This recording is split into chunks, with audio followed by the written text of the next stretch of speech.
বাণী ও রচনা স্বামী বিবেকানন্দ। পাঠ করছি গোপা বাগচি।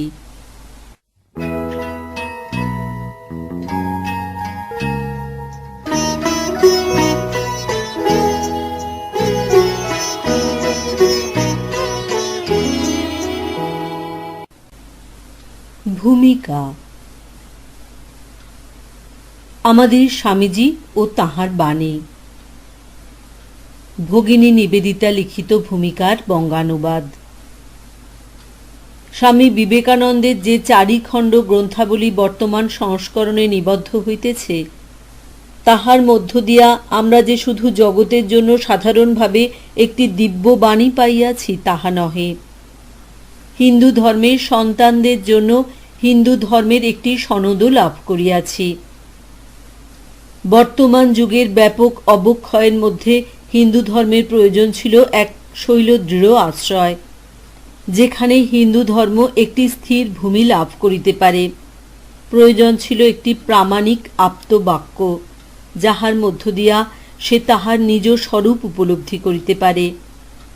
স্বামী বিবেকানন্দের বাণী ও রচনার মধ্য দিয়া ইহাই তাহাকে দেওয়া হইয়াছে। অন্যত্র যেমন বলা হইয়াছে, ইতিহাসে এই প্রথম হিন্দু ধর্ম সমগ্রভাবে এক শ্রেষ্ঠ হিন্দু মনীষার দ্বারা বিবৃত হইল।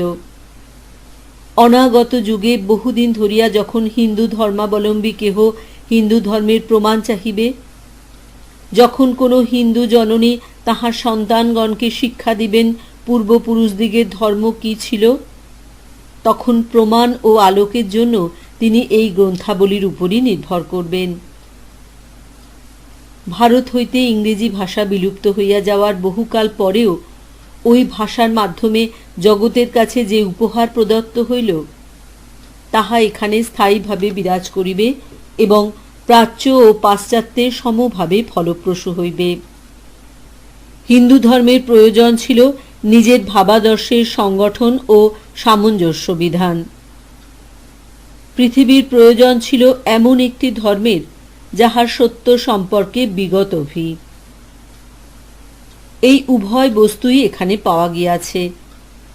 সংকট মুহূর্তে যিনি জাতীয় চেতনাকে আহরণ করিয়া বাঙ্ময় করিয়া তুলিয়াছিলেন, সেই ব্যক্তি বিশেষের অভ্যুদয় অপেক্ষা সনাতন ধর্মের শাশ্বত বীর্যের এবং অতীতের মতোই ভারত যে বর্তমানে মহিমময়, সে বিষয়ের মহত্তর প্রমাণ দেওয়া সম্ভব ছিল না। নিজ সীমান্তের বাইরে অবস্থিত মানব সাধারণের নিকট প্রকৃত জীবন ধারণের অন্ন পরিবহনের মধ্য দিয়াই যে ভারত তাহার নিজের প্রয়োজন সিদ্ধ করিতে পারে, ইহা যেন পূর্ব হইতে অনুমিত। ইহা যে একবারই প্রথম সংঘটিত হইল তাহা নয়। পূর্বে আরও একবার প্রতিবেশী দেশসমূহে জাতি গঠনকারী ধর্মের বাণী প্রেরণের মধ্য দিয়াই ভারতবর্ষ নিজের চিন্তাধারার মহত্ব সম্বন্ধে সচেতন হইতে শিক্ষালাভ করিয়াছিল। সেই আত্মগত একীকরণের ফলে বর্তমান হিন্দু ধর্মই যেন নূতনভাবে সৃষ্টি হইল। আমরা কখনোই ভুলিয়া যাইতে পারি না যে এই ভারতের মাটিতেই প্রথম শ্রুত হইয়াছিল গুরু হইতে শিষ্যের নিকট সেই আদেশ, তোমরা সমগ্র পৃথিবীর দেশে দেশে যাও এবং এই ধর্মদেশনা সকল জীবের নিকট প্রচার করো। ইহা সেই একই চিন্তা, একই প্রেমের অনুপ্রেরণা নবরূপে রূপায়িত হইয়া স্বামী বিবেকানন্দের কণ্ঠ হইতে উদ্গত হইয়াছিল, যখন পাশ্চাত্যের একটি বিরাট সম্মেলনে তিনি বলিতেছেন, একটি ধর্ম যদি সত্য হয় তবে সবগুলিই সত্য হইবে। সেই জন্য হিন্দু ধর্ম যতটা আমার ততটা তোমাদেরও। এবং তিনি নিজের বক্তব্যের ভাব সম্প্রসারণ করিয়া বলেন, আমরা হিন্দুরা কেবল যে পরমত সহ্য করি তাহা নয়, আমরা সকল ধর্মের সঙ্গে নিজেদের মিলিত করি। আমরা মুসলমানদের মসজিদে প্রার্থনা করি, পার্সিদিগের অগ্নির পূজা করি এবং খ্রিস্টানদের ক্রুশের সম্মুখে নতজানু হই। আমরা জানি নিম্নতম বস্তুরতি হইতে উচ্চতম অদ্বৈতবাদ পর্যন্ত সকল ধর্মই সমভাবে অসীমকে উপলব্ধি এবং অনুভব করিবার বিভিন্ন প্রচেষ্টা মাত্র। সেই জন্য এই সকল কুসুম চয়ন করিয়া প্রেমের সূত্রে একত্র গ্রথিত করিয়া পূজার জন্য একটি অপূর্ব স্তবক রচনা করি। এমন কেহই ছিল না যে এই বক্তার হৃদয়ে বিদেশী বা পর। তাহার নিকট কেবল মানব এবং সত্যেরই অস্তিত্ব ছিল। ধর্ম মহাসভায় স্বামীজির বক্তৃতা সম্বন্ধে বলা যাইতে পারে, যখন তিনি বক্তৃতা আরম্ভ করিলেন তখন তাহার বিষয়বস্তু ছিল হিন্দুদের ধর্মভাবসমূহ, কিন্তু যখন তিনি শেষ করিলেন তখন হিন্দু ধর্ম নূতন রূপ লাভ করিয়াছে। এই ক্ষণটি ছিল সেই সম্ভাবনায় পূর্ণ। তাহার সম্মুখে উপস্থিত বিরাট শ্রোতৃবৃন্দ ছিল সম্পূর্ণভাবে পাশ্চাত্য মনেরই প্রতিনিধি, কিন্তু উহাতে কিছু নূতন অভিব্যক্তি ও অগ্রগতি ছিল। ইহাই ছিল সেই শ্রোতৃমণ্ডলীর সর্বাধিক বৈশিষ্ট্য। ইউরোপের প্রত্যেক জাতিরই মানুষ আমেরিকায় মিলিত হইয়াছে, বিশেষত চিকাগোতে, যেখানে মহাসভা অনুষ্ঠিত হইয়াছিল। আধুনিক কালের প্রযত্ন এবং সংঘর্ষের মহত্তম ও নিকৃষ্টতম যাহা কিছু, তাহার অধিকাংশই পাশ্চাত্যের এই পুরোরাজ্ঞীর এলাকার মধ্যে পাওয়া যাইবে। এই নগর রানীর পদযুগল মিশিগান হ্রদের তটের উপর বিস্তৃত। উত্তরের দূতটির ভাষ্যয় চক্ষু লইয়া তিনি যেন চিরমগ্ন হইয়া বসিয়া আছেন। আধুনিক চেতনায় এমন কিছু নাই, ইউরোপের ঐতিহ্য হইতে উত্তরাধিকার সূত্রে এমন কিছু পাওয়া যায় নাই যাহা চিকাগো নগরীতে আশ্রয় লাভ করে নাই, এবং এই কেন্দ্রের সৃজনশীল জীবন এবং ব্যগ্র কৌতূহল বর্তমানে আমাদের কাহারো কাহারো নিকট প্রধানত বিশৃঙ্খল মনে হইলেও ইহা নিঃসন্দিগ্ধভাবে মানবের মহিমায় পূর্ণ এবং ধীরে পরিণত এক ঐকাদর্শ প্রকাশের অভিমুখে সঞ্চরমান। এইরূপ ছিল সেই মানসক্ষেত্র, এইরূপই সেই চিত্তসাগর, তারুণ্যপূর্ণ, উচ্ছল, আত্মশক্তি ও আত্মবিশ্বাসে উদ্বেল। অধিকন্তু উহা ছিল অনুসন্ধিৎসু এবং সজাগ। বিবেকানন্দ যখন বক্তৃতা দিতে দণ্ডায়মান হইয়াছিলেন তখন তিনি ওই পরিবেশেরই সম্মুখীন হইয়াছিলেন। অপরদিকে তাহার পশ্চাতে ছিল এক মহাসাগর, বহু যুগের অধ্যাত্ম সাধনায় প্রশান্ত। তাহার পশ্চাতে ছিল এমন একটি জগৎ যাহার কালো পঞ্জি আরম্ভ হইয়াছে বেদ ও উপনিষদ হইতে, এমন একটি জগৎ যাহার তুলনায় বৌদ্ধ ধর্ম প্রায় সেদিনের, এমন একটি জগৎ যাহার ধর্মীয় মতবাদ সম্প্রদায় সমূহে পূর্ণ, একটি শান্ত ভূখণ্ড গ্রীষ্মমণ্ডলে সৌর করাচ্ছন্ন, যে দেশের পথের ধূলিকণা যুগ যুগ ধরিয়া সাধু সন্তের পাদস্পর্শে পবিত্র। সংক্ষেপে বলিতে গেলে তাহার পশ্চাতে ছিল ভারতবর্ষ, তাহার বহু সহস্র বৎসরের জাতীয় জীবনের ক্রমাভিব্যক্তি লইয়া এই দীর্ঘকালের মধ্যে সে পরীক্ষা করিয়াছে বহু বস্তু, প্রমাণ করিয়াছে অনেক কিছু, এবং দেশ ও কালের বিশাল বিস্তৃতির মধ্যে সম্মুখ উপলব্ধি করিয়াছে প্রায় সব কিছু। শুধু তাহার নিজস্ব সম্পূর্ণ ঐক্যমত ছাড়া, যে ঐকমত্য সে দেশের অধিবাসীগণের সকলেই কতিপয় মৌল ও প্রয়োজনীয় বিষয় সম্বন্ধে সাধারণভাবে অবলম্বন করিয়া রহিয়াছে। সুতরাং এইগুলি ছিল দুই প্রকার চিত্তপ্রবাহ, যেন দুইটি বিশাল চিন্তা তরঙ্গিনী, প্রাচ্য ও আধুনিক। ধর্ম মহাসভার বক্তৃতা মঞ্চে দণ্ডায়মান গৈরিক পরিহিত পরিব্রাজক সেই সময়ের জন্য হইয়াছিলেন ইহাদেরই সঙ্গম ক্ষেত্র। ব্যক্তিত্বাভিমান শূন্য এই ব্যক্তির আধারে সংগঠিত এই অভিঘাতের অবশ্যম্ভাবী ফল হইয়াছিল হিন্দু ধর্মের সাধারণ ভিত্তি সমূহের নির্দিষ্ট রূপদান। কেননা সেখানে স্বামী বিবেকানন্দের মুখে তাহার নিজের কোনো অনুভূতির কথা উদ্গত হয় নাই, এমনকি এই অবসরে নিজ গুরুর প্রসঙ্গ অবতারণা করিবার সুযোগও তিনি গ্রহণ করেন নাই। এই দুইটি বিষয়ের পরিবর্তে ভারতের ধর্মচেতনাই তাহার মধ্য দিয়া বাঙ্ময় হইয়া উঠিয়াছিল। ভারতের সমগ্র অতীতের দ্বারা সুনির্দিষ্ট তাহার দেশের সকল মানুষের বাণী। যখন তিনি পাশ্চাত্যে যৌবনকালে মধ্যাহ্ন সময়ের বক্তৃতা করিতেছিলেন, তখন প্রশান্ত মহাসাগরের অপর প্রান্তে পৃথিবীর তিমিরাচ্ছন্ন গোলার্ধের প্রচ্ছায়ে সুপ্ত একটি জাতি তাহাদিগের দিকে সঞ্চয়মান উষার দ্বারা পরিবাহিত বাণীর জন্য মনে মনে অপেক্ষা করিতেছিল। যে বাণী তাহাদের নিকট উদ্ঘাটিত করিবে তাহাদের নিজস্ব মহিমা ও শক্তির গূঢ় রহস্য। একই বক্তৃতা মঞ্চে স্বামী বিবেকানন্দের পার্শ্বে দণ্ডায়মান ছিলেন আরও অনেকে, বিশেষ বিশেষ ধর্মমতের ও ধর্মীয় প্রতিষ্ঠানের প্রবক্তা রূপে। কিন্তু এই গৌরব তাঁহারই যে তিনি প্রচার করিতে আসিয়াছিলেন এমন একটি ধর্ম, যাহার নিকট তাহার নিজেরই ভাষায় ইহাদের প্রত্যেকটি ছিল বিভিন্ন নরনারীর বিভিন্ন অবস্থা ও পরিস্থিতির মধ্য দিয়া একই লক্ষ্যে পৌঁছিবার অভিযাত্রা বা অগ্রগতির প্রচেষ্টা। তিনি ঘোষণা করিয়াছিলেন তিনি দণ্ডায়মান হইয়াছেন এমন একজনের বিষয় বলিবার জন্য, যিনি তাহাদের সকলের কথাই বলিয়াছেন। তাহাদের একটি বা অপরটি এ বিষয়ে বা ও বিষয়ে এই কারণে বা অন্য কারণে যে সত্য তাহা নহে, পরন্তু এগুলি সবই সূত্রে মণিগণের মতো আমাতেই অনুস্যূত। যেখানেই দেখিবে কোনো অলৌকিক পবিত্রতা ও অসামান্য শক্তি মানুষকে উন্নত ও পবিত্র করিতেছে, জানিও সেখানে আমারই প্রকাশ। বিবেকানন্দ বলেন, হিন্দু দৃষ্টিতে মানুষ অসত্য হইতে সত্যে গমন করে না, বরং সত্য হইতে সত্যে আরোহণ করে, নিম্নতর সত্য হইতে উচ্চতর সত্যে। এই শিক্ষা এবং মুক্তির উপদেশ সেই আদেশ। ব্রহ্ম উপলব্ধি করিয়া মানুষকে ব্রহ্ম হইয়া যাইতে হইবে। ধর্ম তখনই আমাদের মধ্যে পরিপূর্ণতা লাভ করে যখন উহা আমাদিগকে তাহার কাছে লইয়া যায়। যিনি নিয়ত পরিবর্তনশীল বিশ্বের নিত্য অধিষ্ঠান, যিনি একমাত্র আত্মা, জীবাত্ম সমূহ যাহার মায়াময় প্রকাশ মাত্র।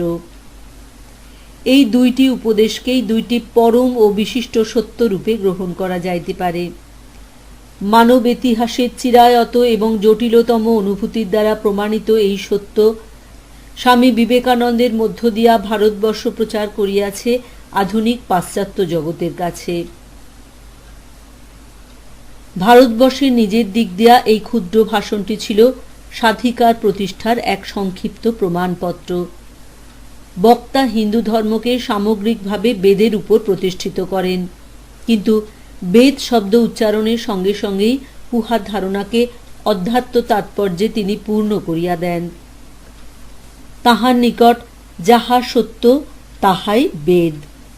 তিনি বলেন, বেদ শব্দের দ্বারা কোনো গ্রন্থ বুঝায় না, উহা দ্বারা বিভিন্ন সময়ে বিভিন্ন ব্যক্তি দ্বারা আবিষ্কৃত সত্য সমূহের সঞ্চিত ভাণ্ডারই বুঝায়। প্রসঙ্গত তিনি সনাতন ধর্ম সম্বন্ধে তাহার ধারণাও ব্যক্ত করিয়াছেন, যাহার তুলনায় বিজ্ঞানের অতি আধুনিক আবিষ্কার সমূহ প্রতিধ্বনির মতো মনে হয়। সেই বেদান্ত দর্শনের আধ্যাত্মিকতার উত্তুঙ্গ সঞ্চয় হইতে আরম্ভ করিয়া বিভিন্ন পুরাণ সমন্বিত নিম্নতম মূর্তি পূজা, বৌদ্ধদের অজ্ঞেয়বাদ, জৈনদের নিরীশ্বরবাদ পর্যন্ত সবকিছুই হিন্দু ধর্মে স্থান পাইয়াছে। তাহার চিন্তায় এমন কোনো সম্প্রদায়, এমন কোনো মতবাদ, ভারতবাসীর এমন কোনো অকপট আধ্যাত্মিক অনুভূতি থাকিতে পারে না, যাহা যথার্থভাবে হিন্দু ধর্মের বাহুপাশের বহির্ভূত হইতে পারে। ব্যক্তিবিশেষের নিকট ওই সম্প্রদায়, মতবাদ বা অনুভূতি যতই বিপথগামী বলিয়া মনে হোক, তাহার মতে ইষ্ট দেবতা বিষয়ক শিক্ষাই হইল ভারতের এই মূল ধর্মভাবের বৈশিষ্ট্য।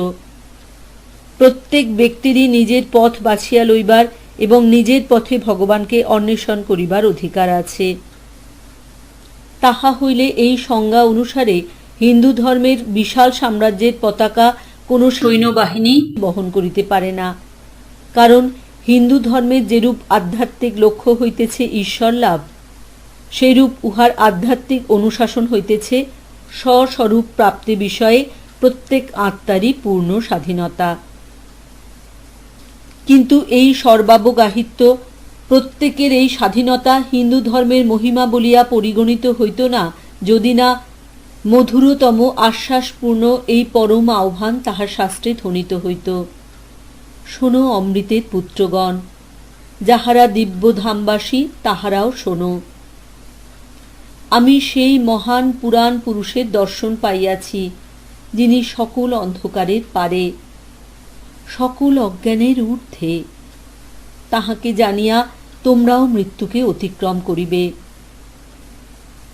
এই তো সেই বাণী, যাহার জন্যই বাকি সবকিছু আছে এবং চিরদিন রহিয়াছে। ইহাই হইতেছে পরম উপলব্ধি, যাহার মধ্যে অন্য সব অনুভূতি মিশিয়া যাইতে পারে।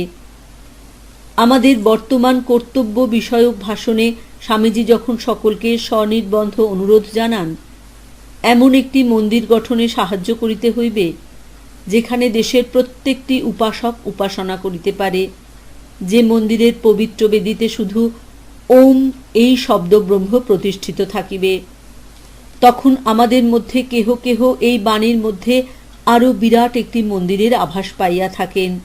সে মন্দির স্বস্বরূপে বিরাজিতা আমাদের দেশমাতৃকা ভারতবর্ষ স্বয়ং, এবং উহাতে শুধু ভারতবর্ষের নয়, সমগ্র মানব জাতির ধর্মসাধনার পথগুলি কেন্দ্রাভিমুখী হইতেছে। সেই পুণ্যপীঠের পাদমূলে যেখানে প্রতিষ্ঠিত আছে সেই প্রতীক, যাহা কোনো প্রতীকই নয়, সেই নাম যাহা শব্দাতীত। সকল উপাসনা, সকল ধর্মপদ্ধতি চলিয়াছে ইহারই অভিমুখে, ইহার বিপরীত দিকে নয়। পৃথিবীর অতি নিষ্ঠাপরায়ণ ধর্মগুলির সহিত ভারত সমস্বরে ঘোষণা করে, সাধনার অগ্রগতি দৃষ্ট হইতে অদৃষ্টে, বহু হইতে একে, নিম্ন হইতে উচ্চতর স্তরে, সাকার হইতে নিরাকারে, কখনোই ইহার বিপরীতে নয়।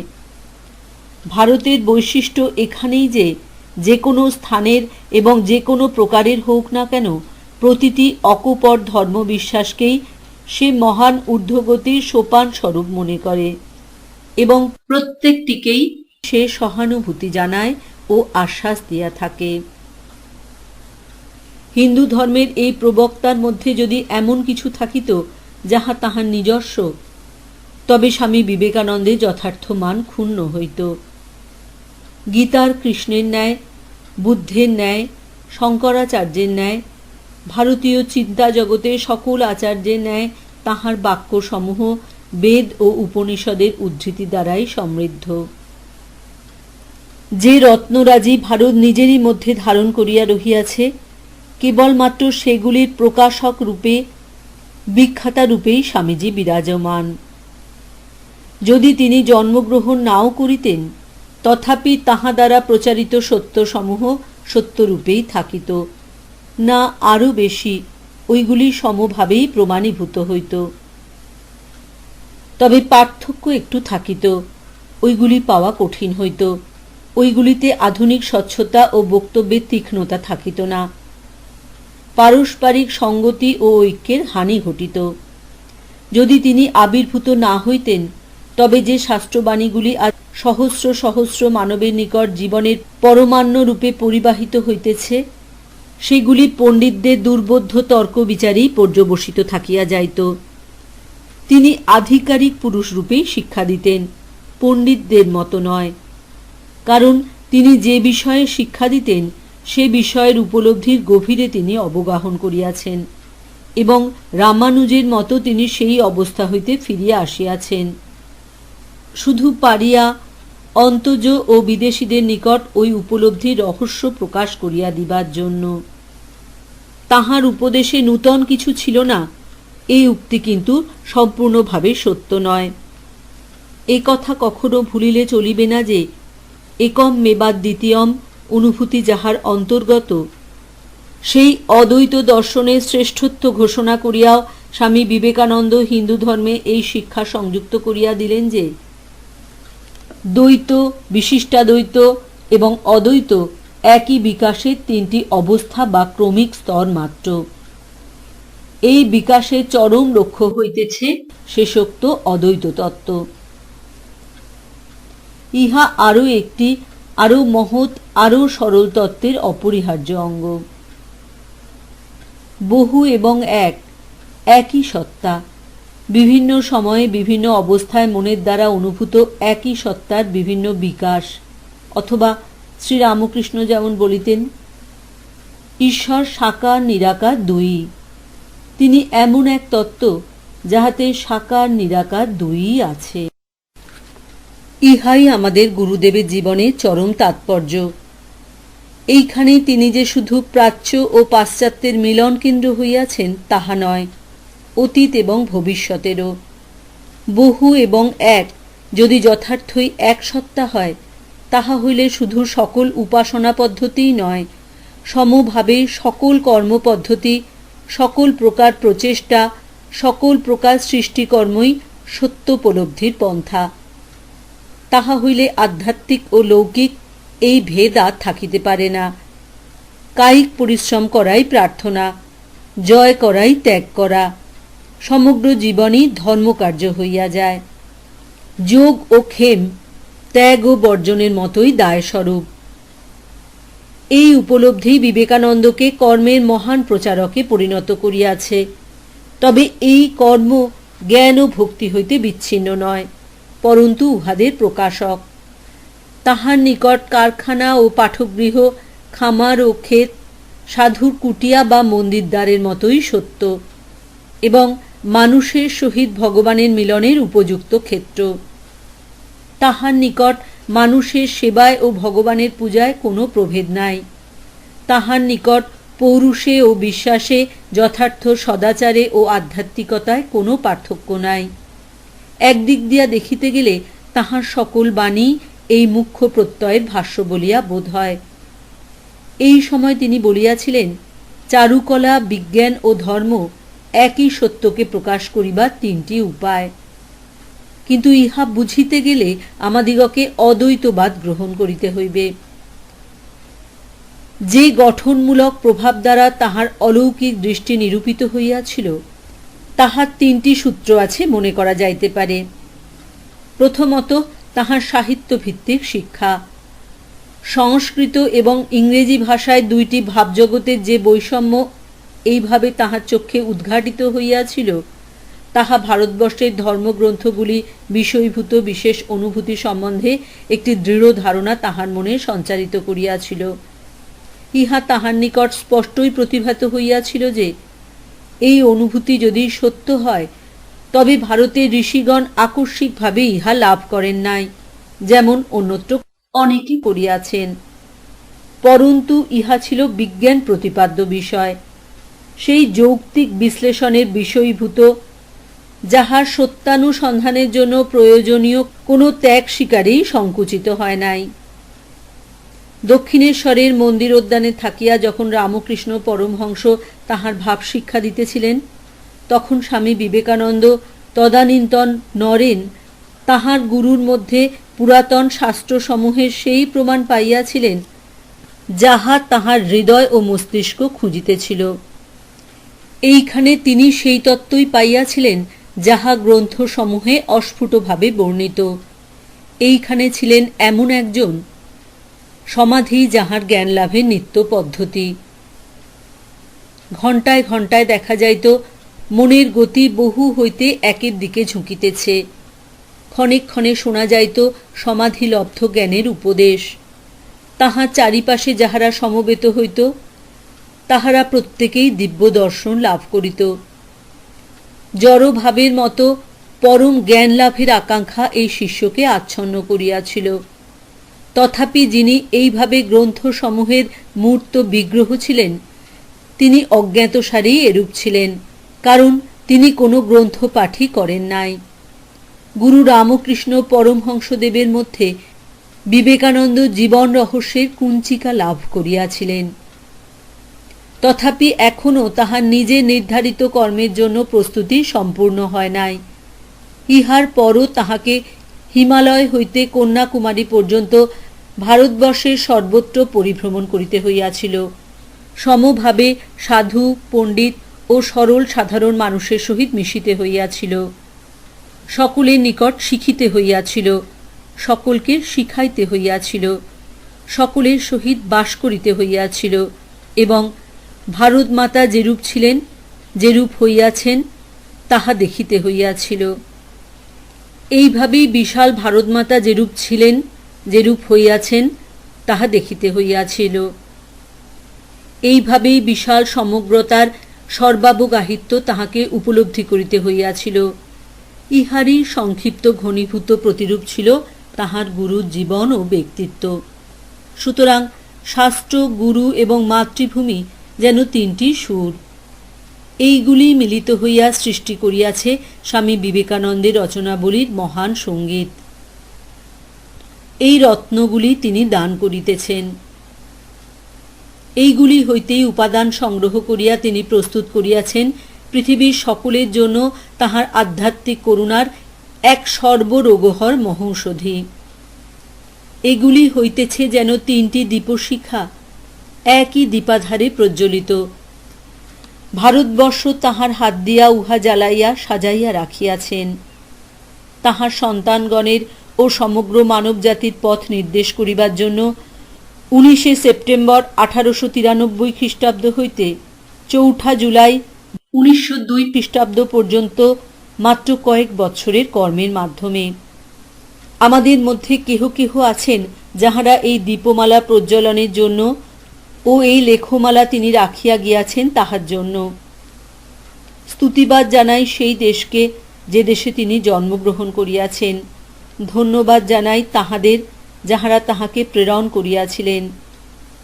তাহারা আরও বিশ্বাস করেন এখনো তাহার বাণীর বিশালতা ও তাৎপর্য বুঝিয়া উঠার সৌভাগ্য আমাদের হয় নাই। রামকৃষ্ণ বিবেকানন্দের নিবেদিতা, 4 জুলাই 1907 খ্রিস্টাব্দ।